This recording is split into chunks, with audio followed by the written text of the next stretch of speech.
വണ്ടിപ്പെരിയാർ സത്രം ഇടത്താവളത്തിലെ ഭക്ഷണശാലകളിൽ ജില്ലാ കളക്ടറും സംഘവും പരിശോധന നടത്തി. ലൈസൻസും ഹെൽത്ത് കാർഡുകളും ഇല്ലാത്ത കടകൾ താൽക്കാലികമായി അടയ്ക്കാൻ നിർദ്ദേശം നൽകി. അയ്യപ്പ ഭക്തരുടെ പ്രധാന ഇടത്താവളമായ സത്രത്തിൽ അയ്യപ്പ ഭക്തർക്കായി പ്രവർത്തിച്ചു വന്നിരുന്ന കടകളിൽ ഇടുക്കി ജില്ലാ കളക്ടറും സംഘവും പരിശോധന നടത്തി. തിങ്കളാഴ്ച വൈകുന്നേരം 5ഓടെയാണ് പരിശോധന നടത്തിയത്. രാവിലെ പുല്ലുമേട്ടിൽ കളക്ടറും Peermade DYSP Vishal Johnson, range officer Vishnuraj എന്നിവരുടെ നേതൃത്വത്തിൽ സന്ദർശനം നടത്തി. തുടർന്ന് സീതക്കുളം വഴി വൈകിട്ട് 5ഓടെ സത്രത്തിൽ എത്തി.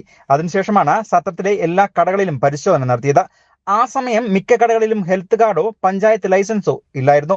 കളക്ടറുടെ സന്ദർശനം ഉണ്ട് എന്ന് അറിഞ്ഞ പഞ്ചായത്ത് അധികൃതരും ആരോഗ്യവകുപ്പ് ഉദ്യോഗസ്ഥരും സത്രത്തിൽ എത്തിയിരുന്നു. തുടർന്ന് മറ്റ് കടകളിലെ രേഖകളും മറ്റും പരിശോധിക്കുന്നതിനായി ഇവരെ ചുമതലപ്പെടുത്തുകയും ചെയ്തു. രേഖകൾ ഇല്ലാതിരുന്നതിനാൽ തൽക്കാലത്തേക്ക് കടകൾ അടയ്ക്കുന്നതിന് പഞ്ചായത്ത് ആരോഗ്യവകുപ്പ് അധികൃതർക്ക് നിർദ്ദേശം നൽകുകയും ചെയ്തു. അയ്യപ്പ ഭക്തരുടെ ബുദ്ധിമുട്ടുകൾ കണക്കിലെടുത്തുകൊണ്ട് ഹെൽത്ത് കാർഡുകൾ മാത്രമുണ്ടായിരുന്ന 3 കടകൾ തുറന്നു പ്രവർത്തിക്കുന്നതിന് കളക്ടർ അനുമതി നൽകുകയും ചെയ്തു. ബാക്കിയുള്ള കടകൾക്ക് അടിയന്തരമായി ലൈസൻസ് എടുക്കുന്നതിനും ഹെൽത്ത് കാർഡ് എടുക്കുന്നതിനും സൗകര്യം ഒരുക്കി നൽകണമെന്ന് പഞ്ചായത്ത് ആരോഗ്യവകുപ്പ് അധികൃതരോട് നിർദ്ദേശിക്കുകയും ചെയ്തു. Vandiperiyar sub inspector TS Jayakrishnan, health inspector Bobby E Cheriyan എന്നിവരും പരിശോധനയിൽ പങ്കെടുക്കുകയും ചെയ്തു. News bureau, Vandiperiyar.